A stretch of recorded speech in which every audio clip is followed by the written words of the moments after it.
Hello, my name is Yura and welcome to another Baldur's Gate 3 build video. In today's video I'll show you my Eldritch Thunder Knight build. Now this will be a Eldritch Knight or Fighter and Wizard multiclass that will focus around dealing mainly thunder damage with both our weapons and our spells. It will be mostly a martial class as there aren't too many thunder spells in the game, only up to a level 2, which of course we can upcast them. Now because of the patch age changes, Eldritch Knights have actually gotten a significant boost because we get the thunder cantrip first ever. Right before we didn't have a thunder cantrip, even though some of the items actually reference that there should be. And because of the booming blade cantrip, I think Eldritch Knights have become quite powerful. Even if you want to just play Eldritch Knight generally without focusing on a specific element, and because of that cantrip as well, the Thunder Eldritch Knights are quite potent as well. Alright, so let's get into the character creation. So for our race, I've chosen a Githyanki. Githyanki are just my favorite race, basically. You can pick any race you may prefer, it doesn't really matter. It's not too much of a big deal. Some great races are, for example, High Elves or High Half Elves. They will give you an additional Wizard cantrip, so you can have extra cantrips in your for your spells. You could also go with Drows for Fairy Fires and the Darkness spell. Half-Orcs are great because if you crit, then you deal additional damage die of, weapon die of damage and so on. But again, if you pick any other race, it's completely up to you. It's not too much of a big deal. Now, for our Githyanki, we gain the Astral Knowledge as a racial action, which gives us proficiency in a skill of a chosen ability. So we can choose either strength, dexterity, charisma, and so on, and then we gain proficiency in it, which is quite good. This can essentially make it so that we can almost ignore dialogue spells, not spells, but skills, and we'll be having quite good proficiency in all of the dialogue skills, right? So Astral Knowledge is actually great in all those matters. Same thing, for example, if you need dexterity and so on, really good class action there. We gain a Mage Hand as our first level 1 spell, or as a cantrip. We do get it once per long rest. Now the cantrip spell, of course, it is useful. You can spawn it behind, for example, gates which you can see through, then activate levers and so on. A quite useful tool to have on your disposal. And then for our racial features, we have the standard speed, then we gain the martial prodigy. Now, it won't matter for us too much as we are basically going to be a fighter, so we'll have proficiency with all of the weapons and all of the armors. But generally, I think it's also nice for me for some spellcasters because you gain medium armor proficiency. So there's that. Now, for our class, we're going as a fighter level 1. We gain the second wind spell, which is a 1d10 plus 1 in this case, which is a 1d10 plus our fighter level heal. So we'll get up to plus 1d10 plus 8, which can come in handy, but of course in the late game your best healing items are going to be the potions. For the fighting style, you have a choice. You can either go defense if you want to have extra armor class, but what I'm going to go with is going to be the great weapon fighting. Basically what this does is when you roll a 1 or 200 damage die for an attack with a two-handed weapon, that die is rolled once. So this should generally prevent us from rolling minimum damage, although sometimes it can happen. You can get unlucky and roll a 1 or a 2 twice, right? So then this won't help with that, but it's still useful to have as it should generally increase your damage. For your background, I went with the Guild Artisan. That's just my favorite background to go with. You can go with any background you may prefer. I like Guild Artisan because it gives us insight and persuasion proficiency. Insight is very useful and it pops up quite often in the game. And persuasion is just generally the one that's always available almost pretty much every time when you are using charisma skills. Now for our ability points, we're going with 17 strength, 10 dexterity, 14 constitution, and 16 intelligence. 17 strength, of course, our main battle ability, with which we're going to be using our weapon. We're also going to be focusing on heavy armor because we have only 10 dexterity, so we don't get any armor bonuses from dexterity. Although I don't have it on 8 because I want that basically a flat initiative, so it's a 1d4 instead of being a -1. Then we have 14 constitution. This is to help us a little bit of HP. Now, of course, we're a fighter, so we generally get a little bit more HP than some other, for example, spellcasters do. We don't necessarily need 16 constitution as we don't rely that heavily on spells, although we will have proficiency with constitution saving throws, so that's also quite helpful. And then lastly, 16 intelligence. This is going to be our main spell casting modifier, and we'll be increasing this later on with the Mirror of Loss to up to 18. To help us with our spells, although our spells are dealing half damage even if the enemy does save or not. Mainly we would want our spells to apply various effects such as, for example, reverberation, so we don't necessarily need this to be very high. For our skill proficiencies, I went with athletics and perception. Perception is very important. You want to have proficiency in perception, I would say, with all of your characters, because it pops up quite a lot for seeing, for example, the hidden buttons, levers, traps, and stuff like that. So you really need this, I would say, on all your characters. Athletics is nice because what it does, it helps you shove energies being shoved. Acrobatics you could take as well, but it's basically up to you. You could maybe go like this if you want to, but I'm gonna go with athletics. History and animal handling aren't great at all. They don't pop up too often. They pop up very rarely. Survival, I usually like to have one character with survival, but it's not necessary. If you know where the buried cache is, you can just use a dig action with your shovel and just dig it up instantly without actually having to succeed the survival check. And then intimidation we don't need because we have, from our background, persuasion proficiency. Alright, so at level 2 we get our action surge and we can move on to level 3. On level 3 we get our subclass, and we also get the ritual spell, which is for the Githyanki, is the Githyanki Psionics Jump, which is basically just enhanced leap. We can cast it once per long rest, a really good mobility spell to have. Then for our subclass we're gonna go with Eldritch Knight, of course. Now for our cantrips, we are gonna go with the new in the patch 8 Booming Blade. Now Booming Blade is great. Now at level 1, it deals your weapon damage, and it deals 1d4 thunder damage if they move, right? So it doesn't immediately deal the extra thunder damage on the attack, but later on when you gain proficiency bonuses and so on, it's gonna actually deal 1d4 and then I believe 2d4 thunder and then additional 1d8 when they move. So it's a great cantrip to have, and this is the one that actually makes not Thunder Knight, but Eldritch Knight generally really good. Before we had the Shocking Grasp, but this was only 1d8 lightning, while this is taking your weapon damage into consideration as well. And of course, as an Eldritch Knight, you want your weapon, especially because War Magic has been fixed, so now it triggers your extra attack. So we're definitely gonna go with the Booming Blade. Now for our second cantrip, you could take Light if you don't already have somebody with it. It's a useful cantrip to have in Act 2, but generally I usually have at least 2 characters with it, so my preference will be take Friends. Friends is great because it gives you advantage on charisma checks against non-hostile creatures, so during dialogue you can use this to gain advantage for free essentially. Just make sure you leave the area before you stop concentrating on this, because otherwise they will call the guards on you and accuse you of enchanting them, which can have a little bit of issues there. Then for our spells, we're gonna go with the kind of classic. We're gonna go with the shield and magic missile.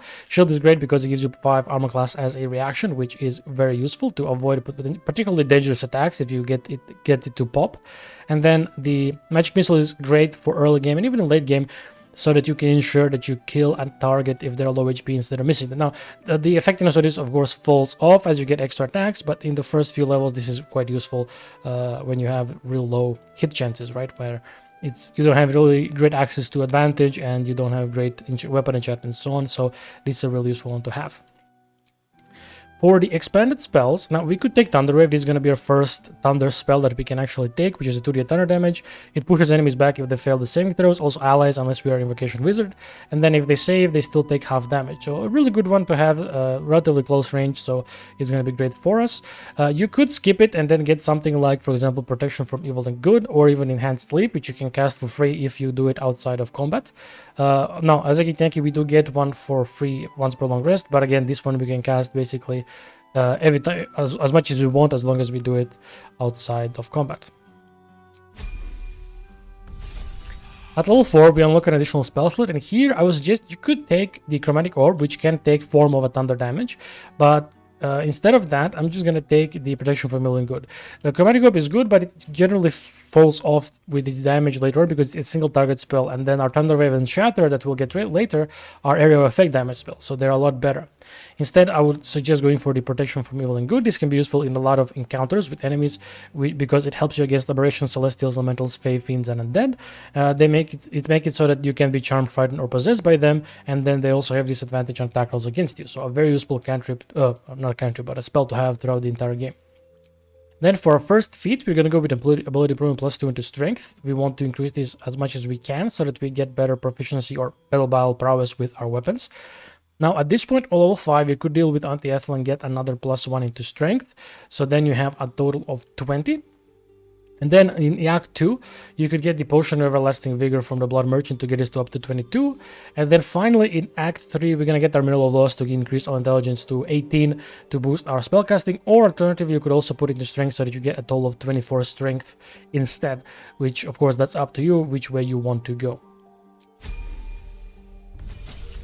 At level 5, we get our extra attack, and we gain our third and last racial spell, which in case of Githyanki, it's Misty Step once per long rest. So a really good racial spell. Getting a free Misty Step once per long rest is amazing, because it's basically the best mobility spell in the game, in my opinion.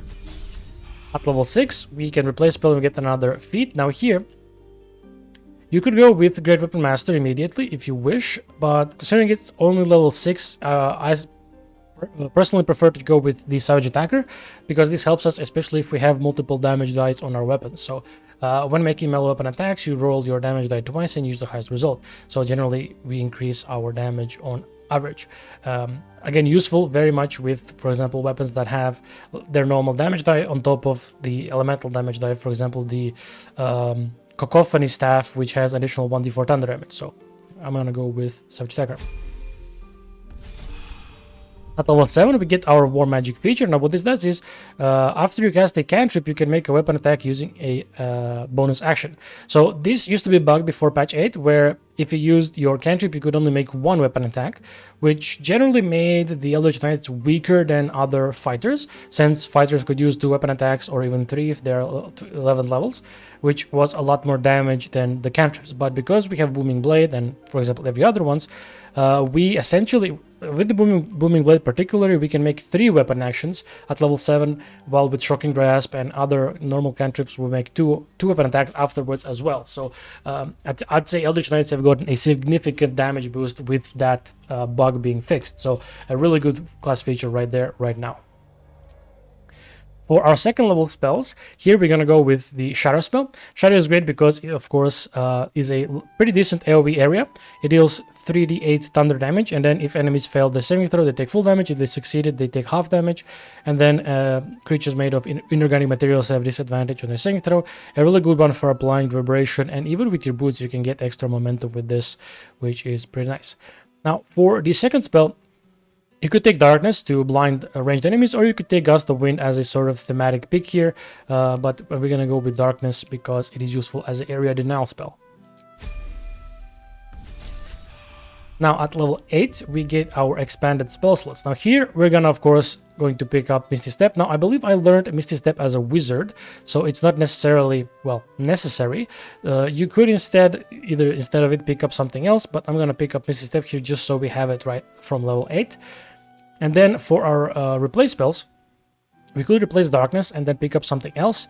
Good choices could be if you wish to try and hold person somebody, or you could take defensive ones like Mirror Image or Blur. I would take Blur because it allows you to get basic free, well, not free, but so that enemies have disadvantage on attack rolls against you as long as you're concentrating on it. Although, since we aren't necessarily focusing on concentration spells, you could also take a Mirror Image, which gives you a 3 armor class per Mirror Image, and then after enemy misses you, you lose that Mirror Image. You could also take the Enlarge Reduce, which is what I'm gonna go with. Because we don't have Warcaster from our feats, we're gonna use one of our elixirs to get it. Enlarge is great because it adds another 1d4 damage die to your weapon attacks, and on top of that, you gain advantage on strength saving throws and checks, if I'm not mistaken, if you enlarge yourself. Now, of course, you would want to reduce enemies, but it's not really worth it. You're better off just enlarging yourself instead for that extra damage. So we're going to confirm that. Now for our third feat, here I was just going with Great Weapon Master finally. We're going to need it because we're going to be wielding mostly two-handed weapons. The first weapon that we're going to find that's going to be thunder damage infused will be a staff. And this does work with staffs if you two-hand them, if you don't have a shield with them. So what this does is when we land a critical hit or kill a target with a melee weapon attack, we can make an additional melee weapon attack as a bonus action. Now, we won't use this too much, especially when we have War Magic. We're going to use up our bonus action anyway, but if you for whatever reason don't use your cantrips, this will allow you to get that extra attack with if you crit or kill an enemy. Then we gain a flat bonus of 10 damage with a weapon that we are proficient with, that we're wielding in both hands, but for a penalty we gain a -5 to the attack roll, so we get worse accuracy but more damage. This is going to be useful if you attack low armor class enemies or if you get advantage on them. A really good damage boost for Great Weapon using enemies, or well, characters, not enemies. At level 9, we would get Indomitable, but we're gonna start a multi-class and we're going to Wizard. Now, Wizards have great synergy with Eldritch Knights because they use Intelligence as well. Now here for your cantrips, you could pick up Light if you wish.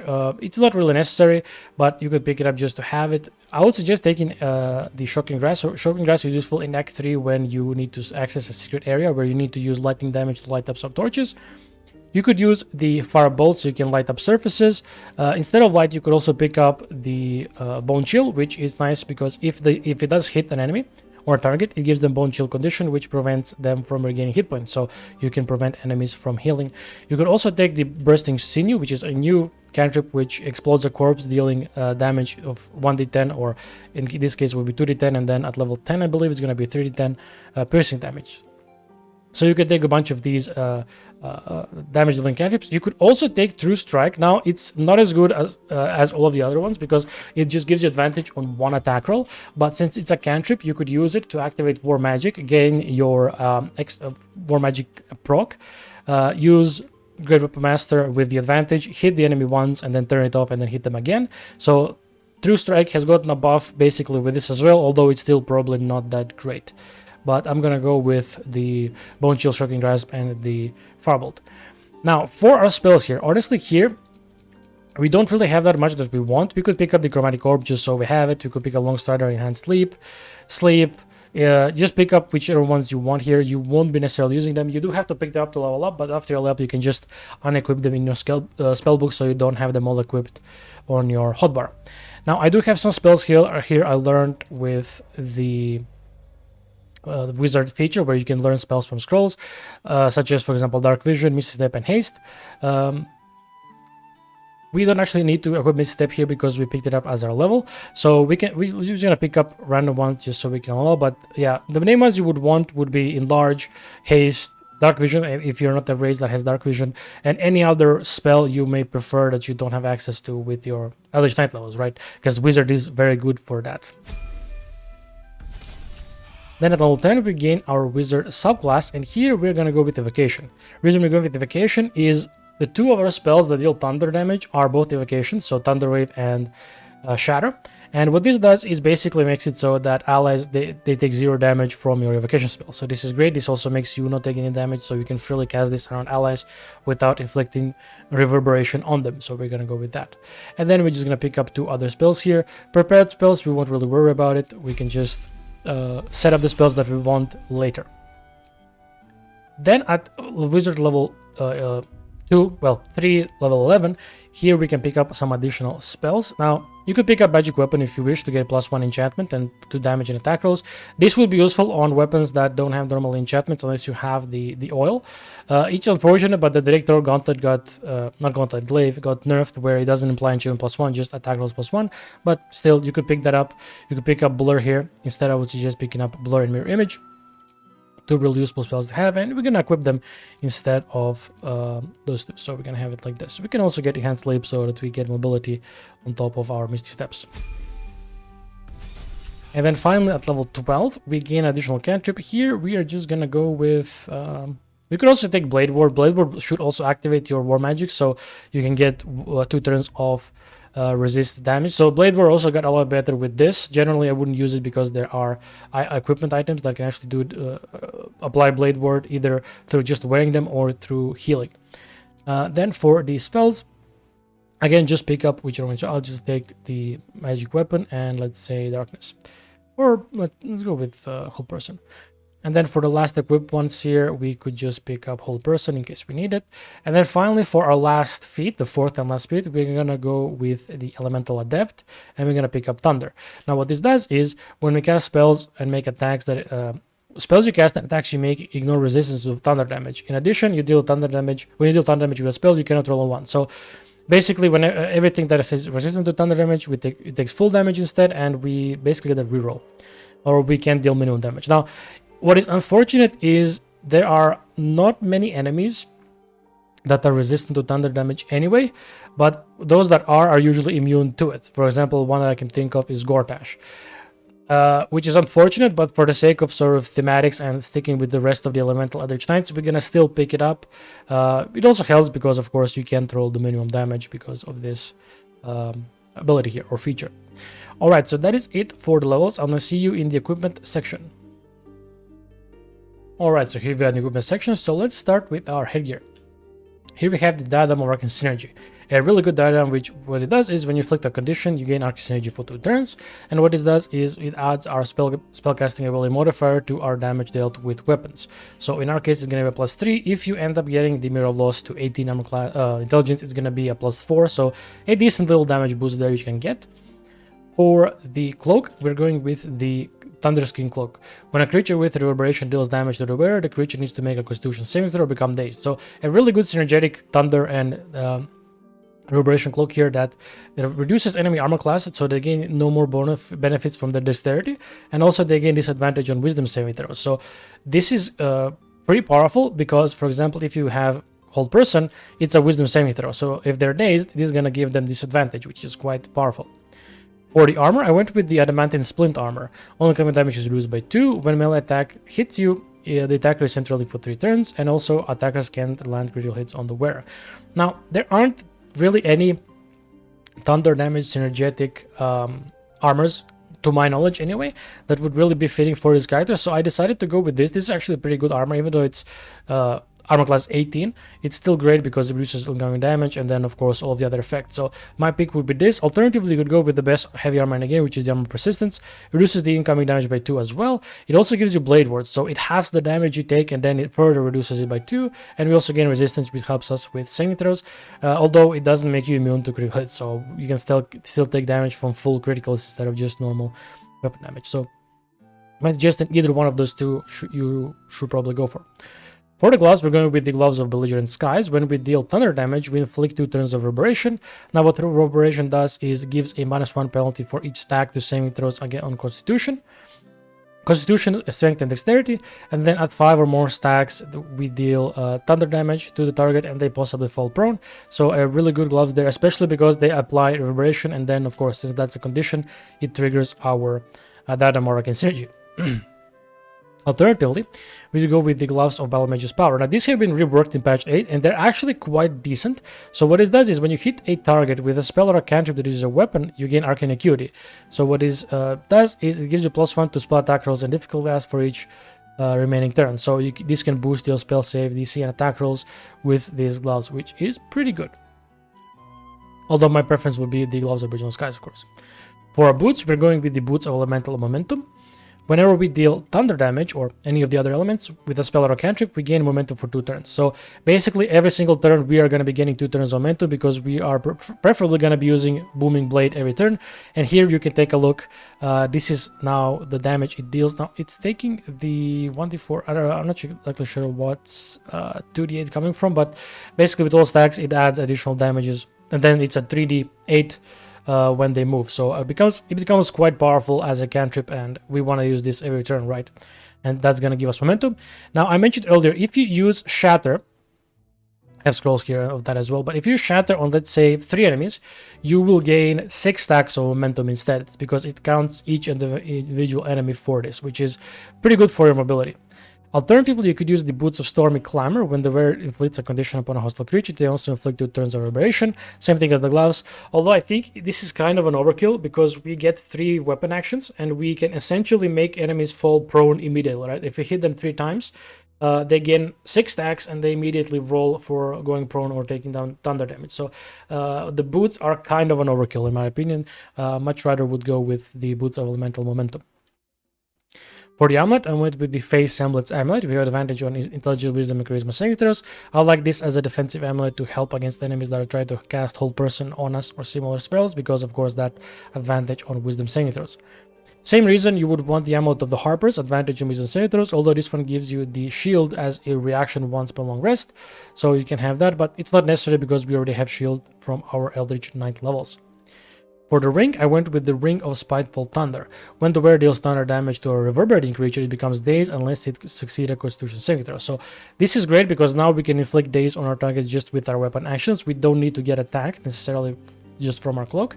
So we can also give them a disadvantage on Constitution saving throws with this, or wisdom saving throws, not Constitution saving throws. So a really good ring for this build. And then also we have the Ring of Elemental Infusion. When you deal thunder damage or any other element using a spell or cantrip, that element infuses your weapon. Until the end of your next turn, you deal 1d4 extra damage. So this is going to be basically in effect every single turn, because every time we use the Booming Blade, it's going to trigger the ring, giving us extra thunder damage, which is quite amazing. Alternatively, for one of those two rings, you could get the Ring of the Absolute Force. Now, you need to be branded for this ring, but if you are branded, what this does is if you use thunder damage, every time you deal thunder damage, you deal 1 additional thunder damage with spells and attacks, and you gain 1 thunder wave once per short rest. So you can use this. Personally, I think the combination of these two is more powerful. Now, for our weapons, we are going with the Corpse Grinder. It's a 2d6 damage dealing maul or a great hammer. It also has an infusion of 1d4 thunder damage, which of course ignores resistances because we have Elemental Adept. It's a standard two-handed hammer, except it has a special attack here, which is the Grand Slam. Slam your weapon into the ground, tremendously impacting nearby foes and possibly pushing them away. It's a big area of effect damage dealing ability, although it does not trigger your extra attack. So you have to keep that in mind, that if you use this, you can't use extra attack. But if there is like 2 or 3, 4 enemies in a radius close to you, let's just take a look at it. You can deal, and it ignores allies. You can deal quite a lot of damage to a lot of enemies. It's actually pretty good. For the alternative, which I've been using in the early game, is the Cacophony Staff. It's basically just a standard staff, but it deals 1d4 thunder damage extra, and it gives you 1 Thunderous Smite once per short rest, which is pretty good. So there is also that. For our weapons, we're going with the Hellrider Longbow. It gives us +3 to initiative and advantage on perception ability checks. A really good stat stick weapon, especially because we have only attack dexterity. This makes sure that we don't always end up being just straight up last, so a necessary item, I would say. Fiendish Fire, we don't really care about. This only inflicts Fairy Fire on target, possibly inflicts it when we hit it with the weapon, but since we won't be using it, it doesn't really matter. For the alternatives, you can use the Bow of Awareness for the early game to get +1 to your initiative, or you could use the Hunting Shortbow and Gandril's Aspiration for the advantage against most thirsty type enemies. Now, Hunting Shortbow is probably better here because it gives you 1 Hunter's Mark, so you can get extra weapon damage on the target you mark. And then finally, for some of the elixirs, we have the Elixir of Peerless Focus. This is going to replace our Warcaster, or basically items that give us advantage concentration saving throws, with this, and also it makes us we have advantage on against being charmed. So we're gonna use this basically all the time when we get the Hellrider Longbow, so we can use our Enlarge ourselves or any other concentration spell we have. Or if we need to basically be first in the initiative, we can drink an Elixir of Vigilance. We gain +5 to initiative and we can be surprised, and then after you get your turn, you just drink the Elixir of Peerless Focus, and the initiative doesn't change right mid-combat, so you can be first and then have the advantage on concentration saving throws. Alright, so that is it for the equipment. I'll now see you in the combat showcase. Alright, so here we are at the Flaming Fist Barracks for yet another showcase. Now, before combat started, I drink an Elixir of Vigilance just so I'm relatively close to the beginning of the initiative itself. So let's take a look at the damage. But we're gonna have to turn off Great Weapon Master for this because we have relatively low hit chance. But let's see if we can take one of these guys out even without Great Weapon Master, since the Booming Blade can deal quite a lot of damage. So let's take a look. So we have now 85 and 95% chance. Now he has 16 armor class and the guy with the shield has 18, so let's go for him. The War Magic has been triggered, and we have also triggered Arcane Synergy, and our weapon has been infused from our equipment, and on top of that we have +2 to momentum. So let's see if we can get both of our extra attacks in, and we do. So he is almost dead, but we also managed to daze him and make him prone, and then if he moves, he's gonna basically take 38 thunder damage, and that should probably take him out. Now, let's use our Action Surge, and let's take a look at the Grand Slam here. So it's gonna knock all of the enemies away, and it's gonna deal damage. So since we have a really nice group here of 3, I would say it's worth using it here, right? Because we would deal an equivalent of 3 weapon attacks of worth of damage to all of them. If you add all of this damage up, right? So if we take a look, this is the one that we used in normal weapon action, so it's getting rerolled because of the savage attacks. Then the thunder damage here as well, it also got rerolled because of savage attacker. So savage attacker works of course with the hammer like before. We could also zoom up here to the Booming Blade, and let's take a look at the Booming Blade itself. So the Booming Blade also gets rerolled due to savage attacks, which is very nice, as long of course as well as our weapon and the weapon infusion that it naturally has. And then if we take a look at the Grand Slam, so we would add all of these and it would end up being relatively the same as if we attacked 3 times, or maybe slightly more or slightly less. I'm just guessing here. The weapon damage gets rerolled, but the additional damage that we have here, unfortunately, does not, but still, it is pretty good. So the damage is all around quite high, and I think that's the same basically with all of the Eldritch Knights now, especially if you use Booming Blade with a lot of them, or the Shocking Grasp. Now, of course, I would suggest using Booming Blade unless you're going for a really thematic elemental and so on Eldritch Knight. Alright, but that is it for the build. I hope you enjoyed. I would appreciate it if you leave a like, subscribe, and comment for more Baldur's Gate 3 content, and I'll see you in the next one.